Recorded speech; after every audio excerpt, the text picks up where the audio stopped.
The movie begins with a narration that tells us how monsters came from other planets to cause chaos on Earth.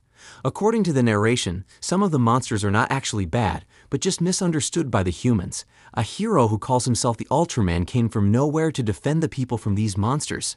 For 30 years, he's been using his amazing powers to fight these monsters so as to maintain balance in the world. The movie begins in Odaiba, Japan, where we see a young boy called Kenji, playing with his parents, Professor Sato, and Emiko, his mother. We find out that his father is the real superhero, as he is often tasked with saving Japan and the world from dangerous kaiju creatures, for he is the current Ultraman. During their play, Kenji's mom Emiko acts as the villain, while Kenji acts as Ultraman. They have a robot called Mina, who helps them with the cooking and other house chores. Their family is a great fan of baseball, and Emiko is a dedicated fan of the Hanshin Tigers baseball team in the Japanese league, and she tensely watches a match against the Tigers' biggest rival, the Yomiuri. Kenji's parents have expectations from him. Even though he is still just a young child, it is apparent that his both parents' expectations are quite different. Sato wants Kenji to be prepared to become the next Ultraman, following in his footsteps, while Emiko is more determined to make him a baseball player. Their excitement is cut short when they hear an earthquake. Their robot Mina shows them a call from Dr. Onda, who warns Sato to protect his family because one of the most dangerous kaiju, Gigantron, is on Earth. It's his duty to protect the world, so Sato decides to go fight this monster and tells his wife to protect Kenji.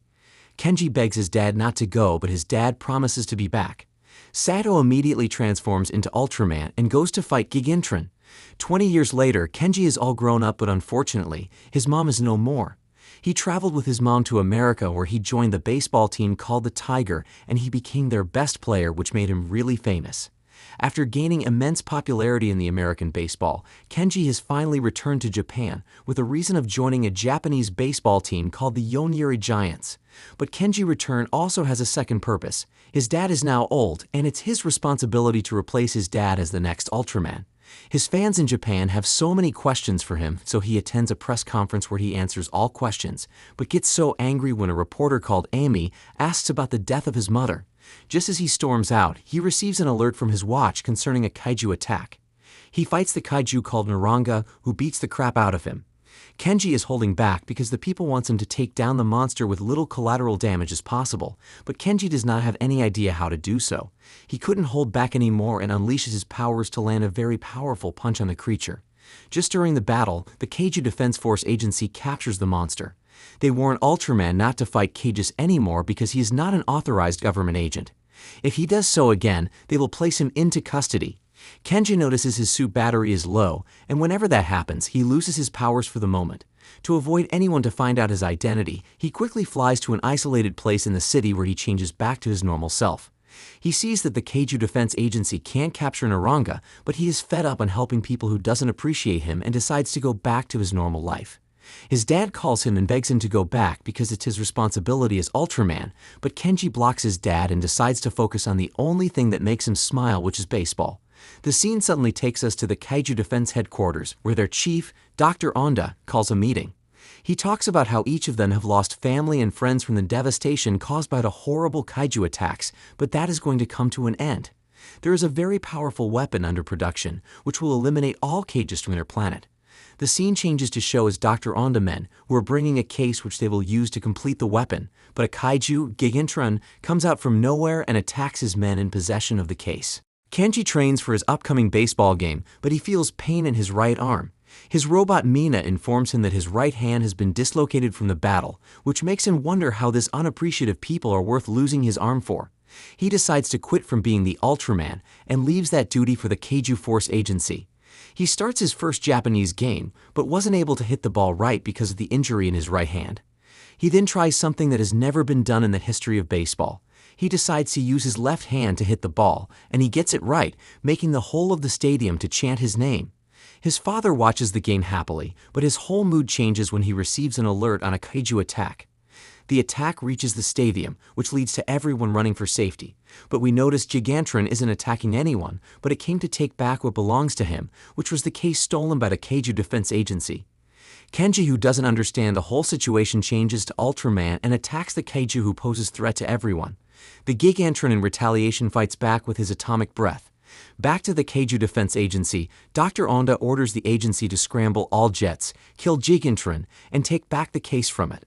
It is now Kenji realizes what is going on. Gigantron doesn't intend to harm anyone, but only trying to protect a case which the defense agency wants to take away from it by any means possible. It runs away holding the case while the jets of the agency chases after it. Ultraman tells the agency to leave the creature alone as it means no harm, but they warn to use deadly force on him if he interferes.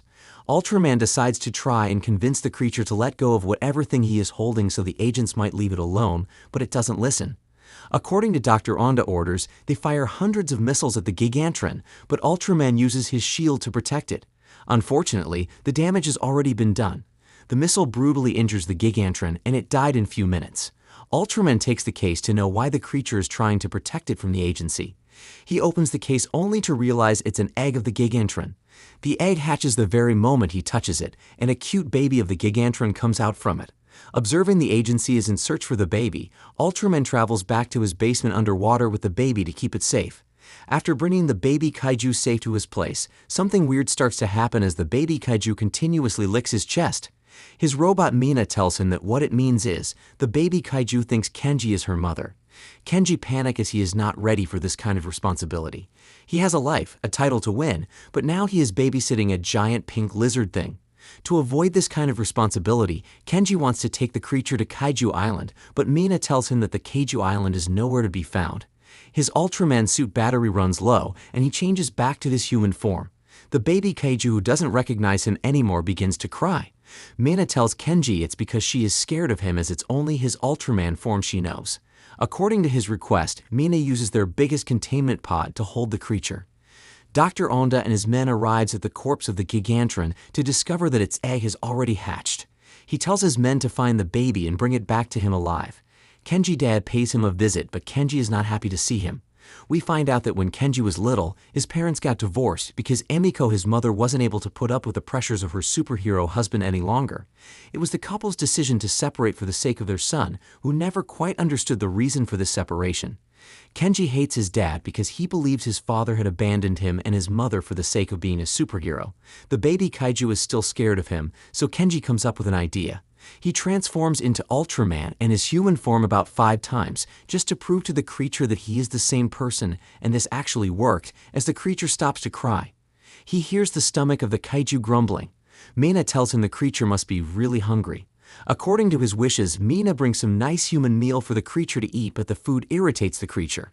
The baby kaiju echoes towards the fishes in the ocean, and according to Mina's explanation, Kenji realizes that the baby kaiju loves fish. He catches hundreds of fish and gives it to the creature who devours them in minutes. Taking care of the baby kaiju begins to affect Kenji's routine, especially his baseball career. He doesn't sleep well to keep feeding the baby kaiju who is always hungry, and because of this he is always attending the baseball games very tired.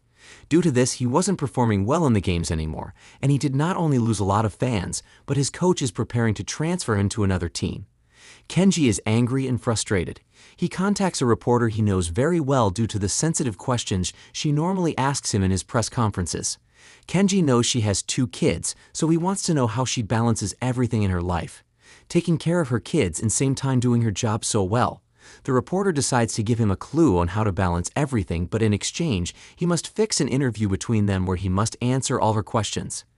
Thanks to her advice, Kenji begins to bond more with the baby kaiju and teaches her how to play baseball.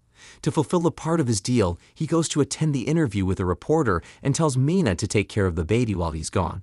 The baby wakes up from sleep, and when it looks around but couldn't find Kenji, it begins to cry. This leads to a strange power coming out from her mouth. Mina tries to calm the creature by showing it pictures of Kenji, but it doesn't work. The baby kaiju uses her newfound powers to break out of Kenji's basement, and Frog jumps into the city to look for her father Kenji. Meanwhile, while Kenji is on an interview with the reporter, he receives an alert message to discover the baby kaiju is in the city. Without wasting much time, he cancels the interview and goes after the baby kaiju who is unknowingly causing chaos in the city in search of her father. Kenji finally finds it, but it unconsciously unleashes her powers on him. The Kaiju Defense Agency chief, Onda, finally finds the baby kaiju he has been looking for and sends all his men to its location. When his men shows up, they begin to shoot numerous tranquilizers on the kaiju, which makes it unconscious. Onda tells Ultraman to hand over the creature to them, and they will take no action against him, but instead, Ultraman escapes with the kaiju in full speed. The baby kaiju is in serious pain, so Kenji has no other choice but to call his dad, who knows a lot about these creatures. Kenji's dad, Professor Sato, shows up, and he finds out the kaiju just has a broken arm. With his walking stick, he fixes the creature's dislocated arm. Kenji did not only learn from his father the importance of protecting kaiju species and their ecological benefits, but he also realizes the fine balance that one needs to maintain while being a superhero and a parent at the same time. Sato explains to his son, who still hated him, that he never wanted to leave to turn into Ultraman and fight monsters, but he was burdened by the very personal urge to protect his wife and son at all cost. Dr. Onda is looking for the kaiju baby at all cost, but why? We find out his plans, which is using the kaiju baby to create a super weapon on his own, and as well use it to locate the kaiju island till he can wipe their kind out of existence. He is on a revenge mission because the Kaijus killed his wife and children, were his only happiness. So according to him, these creatures deserves no mercy. Meanwhile, Professor Sato trains the baby kaiju how to defend itself, use its powers, and how to hunt its own meals. Thanks to Sato, Kenji started to balance things in his life. He is no longer losing games and took his team from the last to second position. Just as Kenji bonds with his father, they named the baby kaiju Amy. During their conversation, they see hundreds of drones sent by Dr. Onda to capture the baby. At a very wrong time, the kaiju baby begins to entering her pupal stage, which means she's growing, but unfortunately she's at her most vulnerable moment. The drone release missiles on them, leading to Kenji's father to obtain a life-threatening injury in the process. Kenji, out of anger, changes to Ultraman and destroys all the drones, but what he doesn't know is, that is the least of Dr. Onda's plans. The baby pupal stage is finished, and it turns out she has now developed wings. Dr. Onda sends a robotic gigantron mother that had been created in their lab in an attempt to reach out to the baby and convince it to switch sides. The baby kaiju leaves Kenji and runs to the robotic gigantron, thinking it's her mother. Kenji's house is destroyed by Dr. Onda men, and it seemed like his father, Professor Sato, had been killed by this incident. Kenji goes to protect Amy from Dr. Onda and his robot Gigantron. As Ultraman, he goes into a final battle with the gigantic robot. Ultraman gets defeated and gets drowned inside the ocean. Fortunately, Kenji's dad turns out to be alive as he comes to his son's rescue in the form of Ultradad, and the theme of parenthood triumphing over evil is complete when the Gigantron mother also manages to get rid of the Dr. Onda control over it. With this happening, Dr. Onda decided to go with his last option. He tells his men to evacuate from the ship, as the Kaiju Defense Agency must survive. He then transforms the ship into a gigantic robot, with him inside controlling it to engage in an epic battle with the heroes. The Kaijus assist the heroes in the fight, but they are no match. But when Kenji and his dad combines their powers with the Kaiju atomic breath, it took down the robot in a blast. In the end, Dr. Onda realizes that he will not be able to come out victorious in this fight, but still driven by his desire to kill as many kaiju as he can to avenge his family, the man self-detonates his robotic aircraft. Kenji decides to sacrifice himself in order to save everyone else by using his Ultra Shield to stop the blast from reaching the city. Fortunately, he survived, but at the cost of losing one of his arm. And that was how the movie ended. Thank you for watching, guys. If you love animation movies, please subscribe to this channel and keep watching. Bye.